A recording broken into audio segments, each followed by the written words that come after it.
ஒரு குட்டி பையன் ஒரு தேன் கூட்டை பார்த்துக்கிட்டு இருந்தானா. அப்போ அதுக்குள்ளேருந்து ஒரு தேனி பூச்சி வந்து அவங்கிட்ட பேச ஆரம்பித்ததான். என்ன பார்த்துக்கிட்டு இருக்க அப்படின்னு கேட்டுச்சான். அதுக்கு அந்த பையன் இருந்துக்கிட்டு, நீங்கள்லாம் இத்தனோண்டு இருக்கீங்க, எப்படி இவ்வளோ ஹனியை கலெக்ட் பண்ண முடியுது உங்களால் அப்படின்னு கேட்டானா. அதுக்கு அந்த தேனி இருந்துக்கிட்டு, நாங்கள் நிறைய பேர் இருக்கோம், எல்லாரும் ஒன்றா சேர்ந்து ஒத்துமையாக தான் இந்த வேலையை பார்ப்போம்.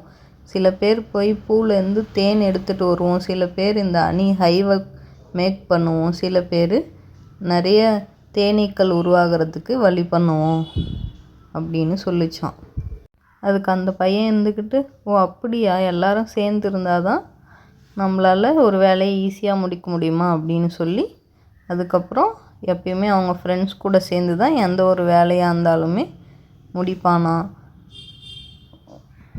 டீமாக சேர்ந்து விளையாடி நிறைய ஜெயிச்சாங்களாம். அதான் அவனுக்கு புரிஞ்சதான் ஒற்றுமையே ஒரு வலிமை அப்படின்னு சொல்லிட்டு, எல்லாருமே சேர்ந்து எப்பயுமே டீம் ஒர்க்காக பண்ணோன்னா ஒரு வேலையை ஈஸியாக செய்ய முடியும் அப்படின்றத கற்றுக்கிட்டான். நீங்கள் என்ன இந்த கதையிலேருந்து தெரிஞ்சுக்கிட்டீங்க குட்டீஸ்?